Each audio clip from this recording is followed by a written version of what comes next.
Hi, everyone. One thing we have learned during the pandemic is that humans are not meant to be isolated.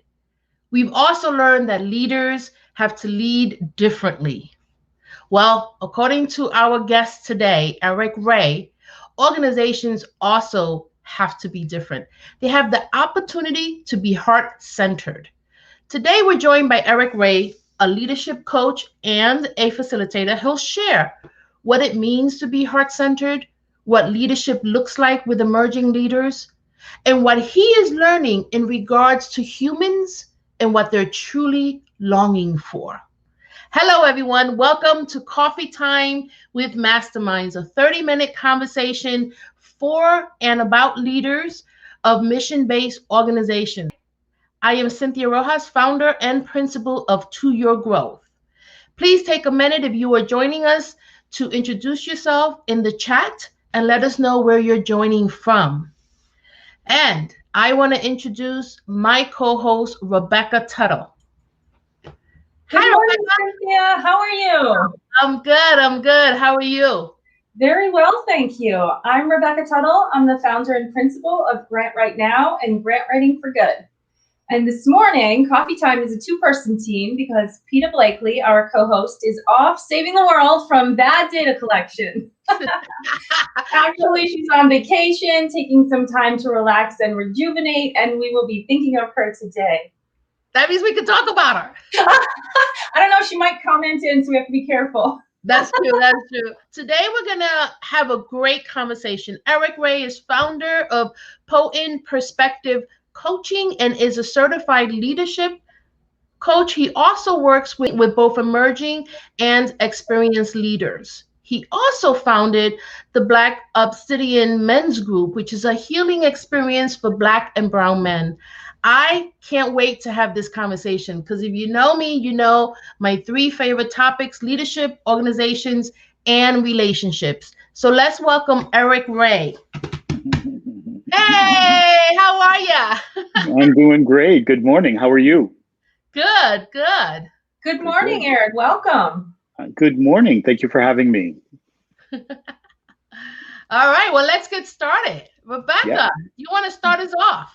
Absolutely. So, Eric, let's begin with what does it mean to be a heart-centered organization? That's a great question. So heart-centered organizations for me really involves a kind of culture. It's a culture that really looks at decision making and policy making within an organization. It focuses on, I think, centering the health and the wellness of staffers, of customers, of the community at large, and even the environment where we all live. I think these things are critical. There's a kind of an environment of empathy and what I would call a sort of responsibility and accountability for an organization's actual impact in the world.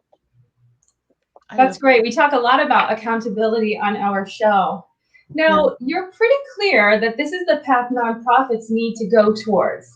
Why now? Yeah, well, so I'll say that I don't think it's a new idea, right? I don't think it's something that's brand new. But I will say that COVID has really helped to kind of lay bare that our old way of doing business is just not working, or certainly not working for most of us, right? There's a way in which that it is working for a very, very small few, but I don't think that that's what we want anymore. I think what we want is to really have organizations that are supportive of the growth of everyone, and not just the kind of 1% out there. The collective, I like that. Yeah. I think it's, our incentives have changed, right? Like what COVID did was it made everybody have to focus on our health, which is incidentally not a bad thing, right? Like we should be paying attention to our health and our wellness and our well-being. And so all of a sudden, organizations found capacity that they didn't know or didn't think that they had. People who had been clamoring to work from home, for example, got their wish in like a snap of a finger, a flick of a pen, and you had people who, for example, are differently abled, who were now able to work from the comfort of their home instead of having to go into an office. So that's just a very small example of the way that COVID has had a real impact on organizations, I think. That's amazing. This idea of slowing down and really prioritizing. It's also, we found that people are dysregulated. You know, we didn't decide to work from home and had a protocol and the right policies in place. We were disrupted. Yeah. Right. And from one day to another, for many of us, our home became our office, it became our school, Yeah. it became the offices of other adults in the house, it became daycare, it became the after school program. Mhm. So COVID also presented an opportunity for organizations to also focus on their staff in ways that they may not have had to do Yeah. in the past, such as mental health. I'm Mhm. sure there are people talking more about mental health openly, I hope, because we're all going through something.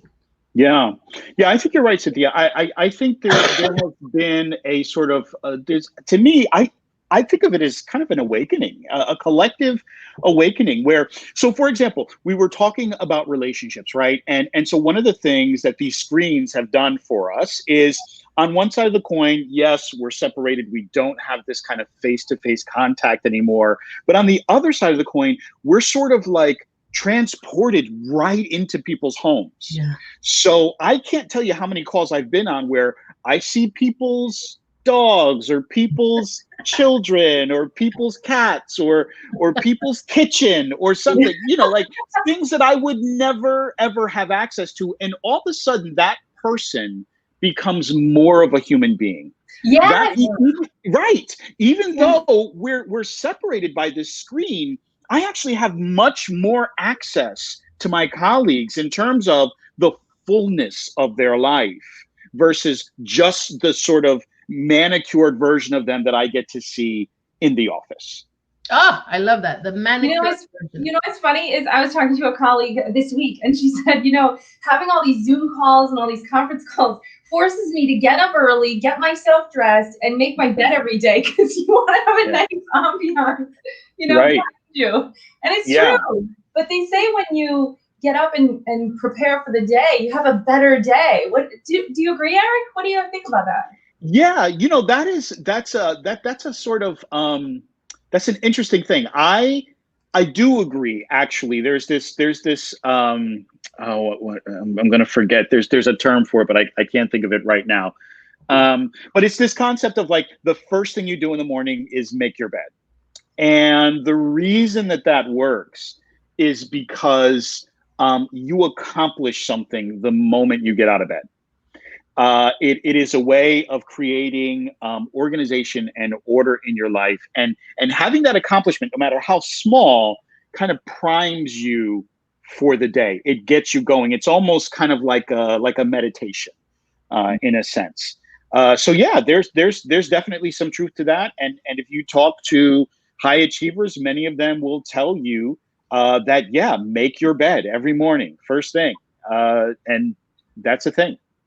That I had no idea that the reason why that move is so powerful is because you've already accomplished something minutes from getting up from your bed. I never saw it that way. Thank you. That is so cool. Rebecca's smiling. I know, because I tell my kids that, you know, do something productive today. Make your bed. You know, get up and start the day. Be ready. Yeah, it works. Yeah. It's a low bar thing that everyone can do, or that most folks can do, that really it sets you up. It's that little bit of accomplishment. It's that little bit of like, I've done something. And for me personally, I like to get into a made bed when I'm getting in at night. That's important to me. So I make it a point to make up my bed every morning when I get out of it. We're getting a lot of comments. Everyone loves this.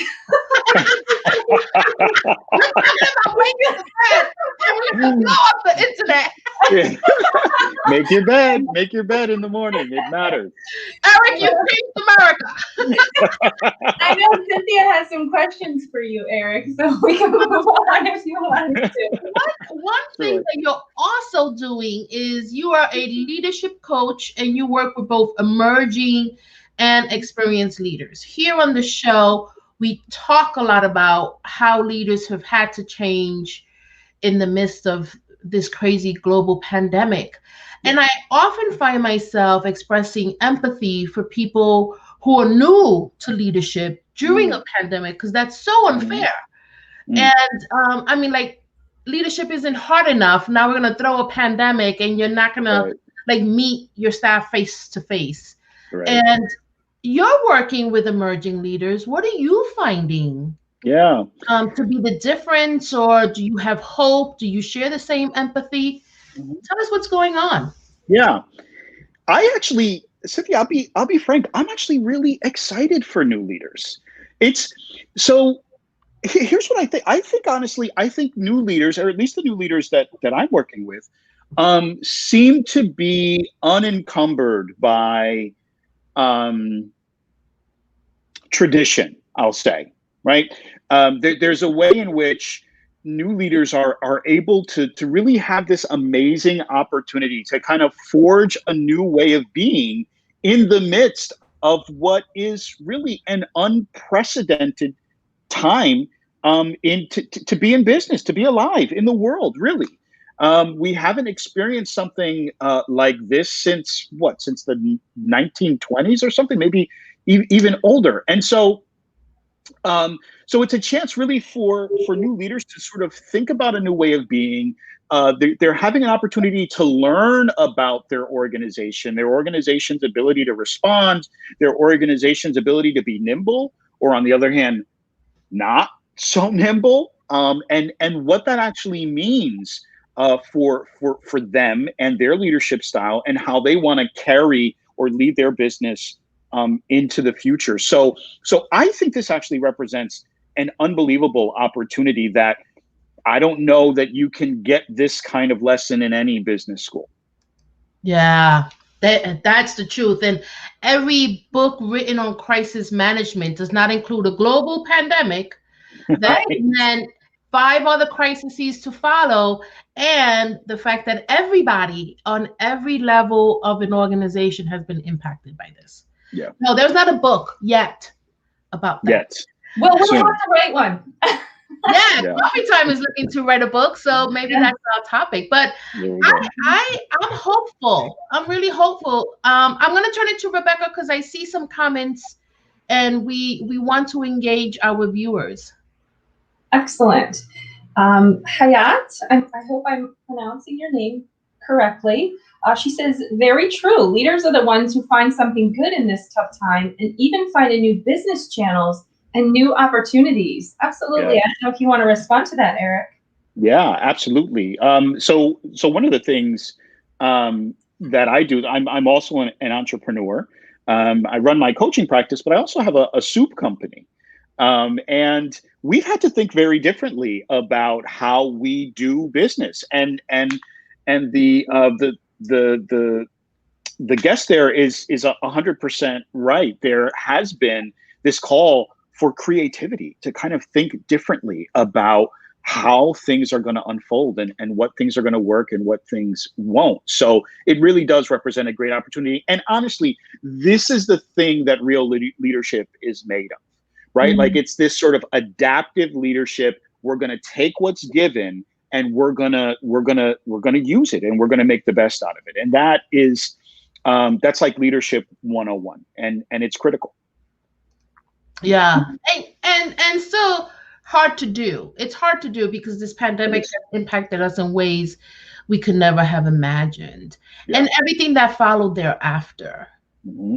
Yeah. Right? So. Yeah. Well, it's the thing that separates, I think, leaders from managers, right? You have some people who are in charge, but they're a manager, right? And then you have some people who are in charge, and they're leaders, right? And for me, the difference is about vision. It's about creativity. It's about adaptivity, and being able to, sort of, I don't want to say read the TVs, but kind of have an intuitive sense about what's going on, and how to get there. And intuition, by the way, is a muscle. You can build intuition. Mm. It's not some magical thing some people have and some people don't. We all have intuition. We're just not all good at using it, because that's not the kind of knowing that we preference. We prefer to have logic. That's what we advantage in this society, right? But we also all have intuition, and just like any muscle, it can get stronger the more you pay attention to it and the more you use it. I love that. I'm studying that actually. Working memory and other executive functions. Absolutely right. Our brain is a muscle. So the more we use it to practice. Absolutely. Yeah. And the brain is incredibly malleable and can change shape and form literally as we create new habits and engage in new activities. And so fear not, if you're not somebody who listens to your own inner knowing, you can do it. You can learn how to do it for sure.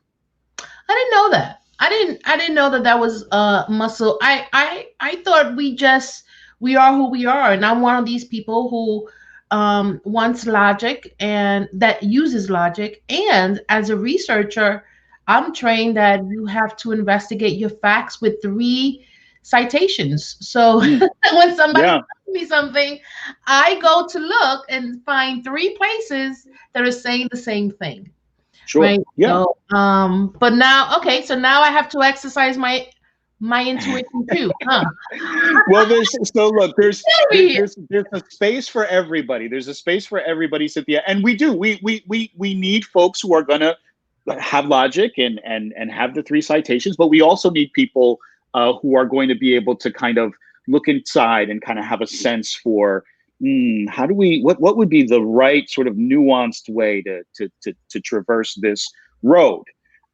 So there's a space for everybody. Do you find a difference in coaching male leaders versus female leaders, or men versus women leaders? Is there a difference in their style? I'm curious, because a big part of coaching, especially in my work when I'm coaching my clients, just is confidence. And we hear and we see in the research that women tend to be less confident as leaders than men, although I would disagree with that research.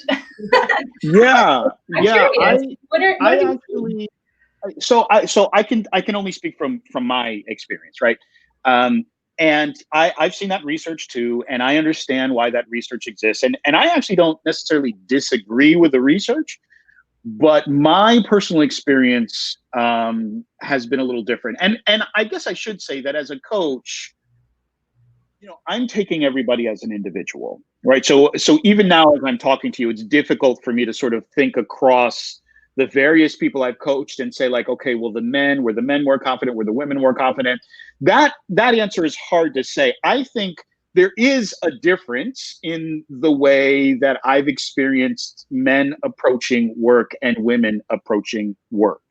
And I think those differences kind of fall along a sort of willingness to kind of bring people in, or versus a willingness to just be more directive, say the thing, and then kind of figure it out from there.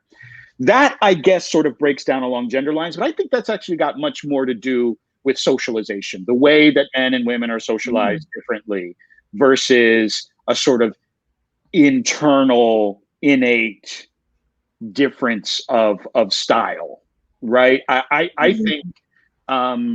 think I've seen some hard driving, hardcore women who, just they say the thing, they go, they drive through, and then I've seen men who are much more,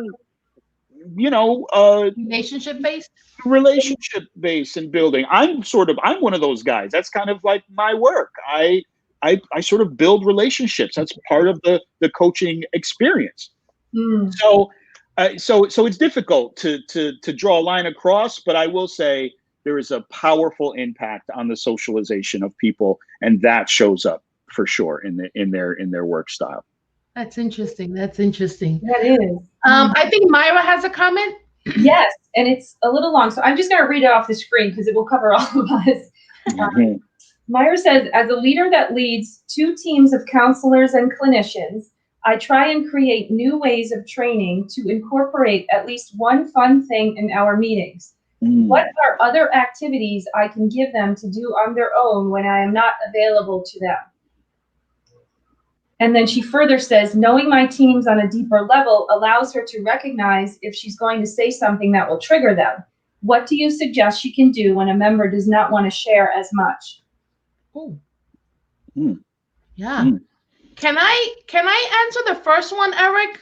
Yeah, please. I want to share something I used to do when I used to have a team. And some people loved it, some people hated it, but we all laughed. We used to have 1-minute dance parties. Yes. We could do them at any time.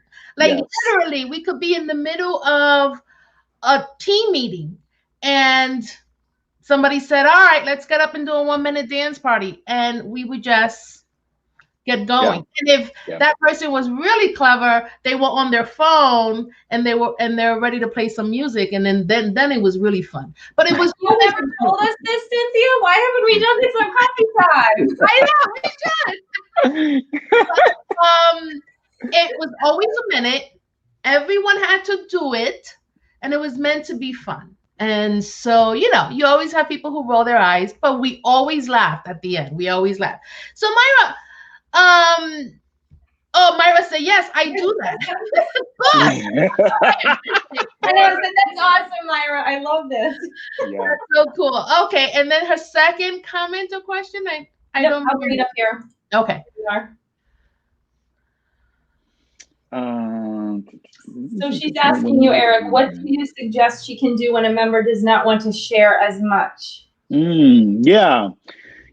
I think ultimately you have to respect where people are, right, in the moment. So I don't think you want to put people on the spot or force people to share something if that's not what they're into. And then as a manager, I think for me, I would start asking questions about, am I creating a space that really truly feels safe for everyone?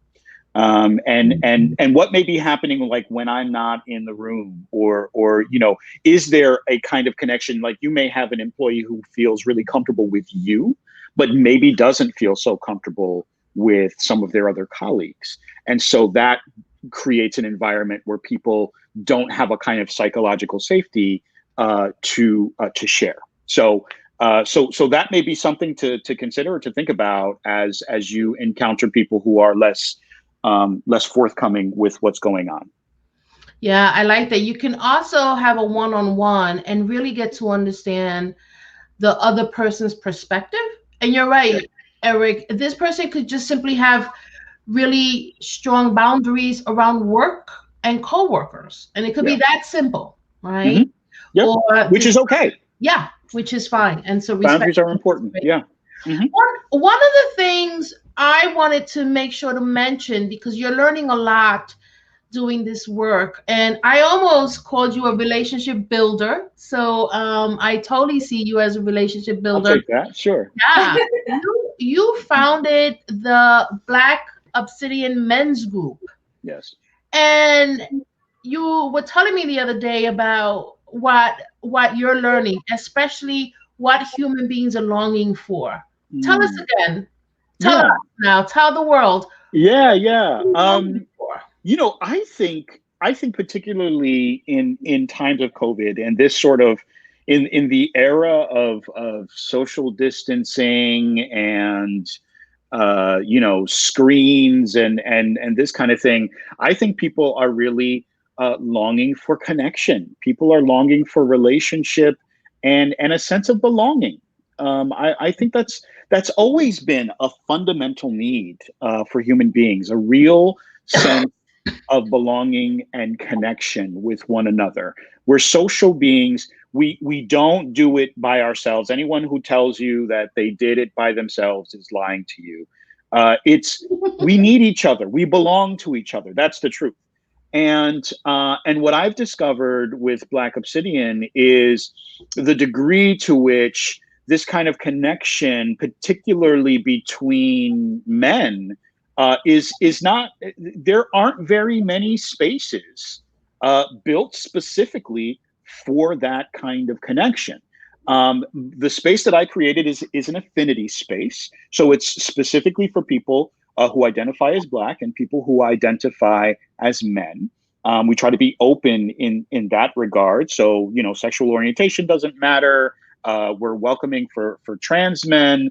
You just have to identify as Black and identify as a man.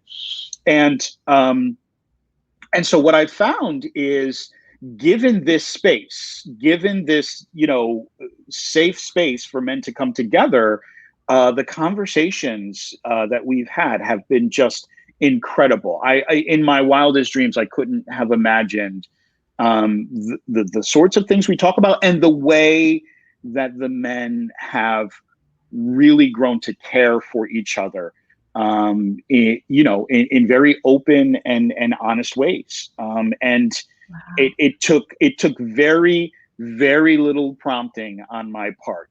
They were ready for it. They wanted it, and really have taken the space as their own. So it really is incredible to see men really living into their full range of emotion.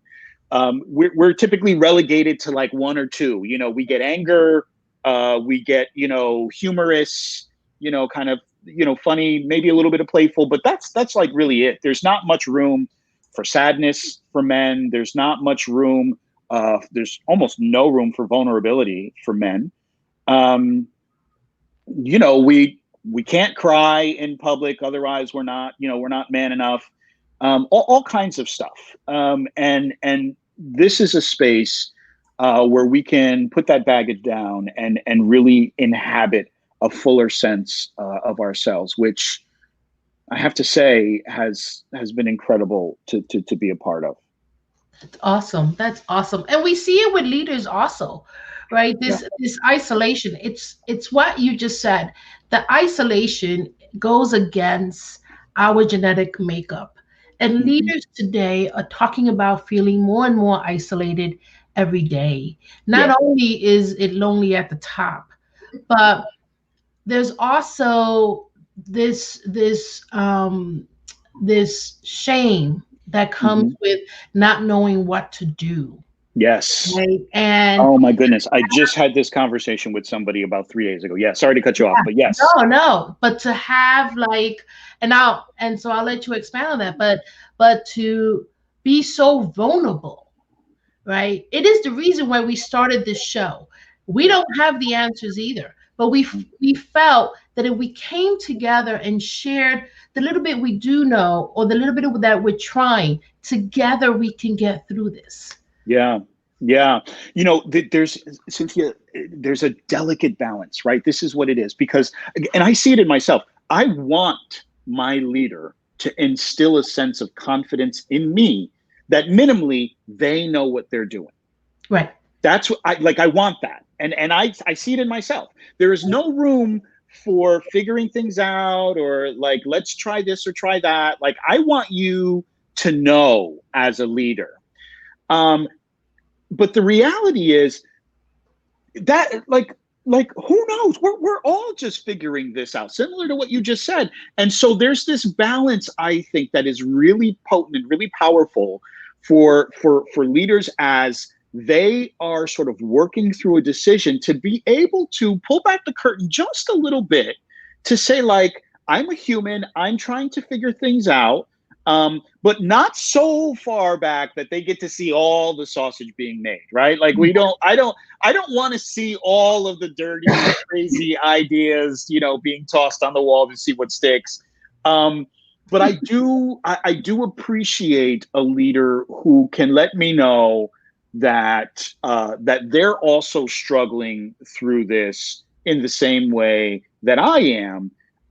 But coming to it with a real open heart and a real sense that they're going to get through it, and that kind of thing definitely instills a a kind of confidence in me. But it's very delicate. I think you need to know your staff. You need to know the sort of tolerance for uncertainty in the kind of environment that you're creating, because it can absolutely lead to some real challenges when people lose faith in your ability to lead them.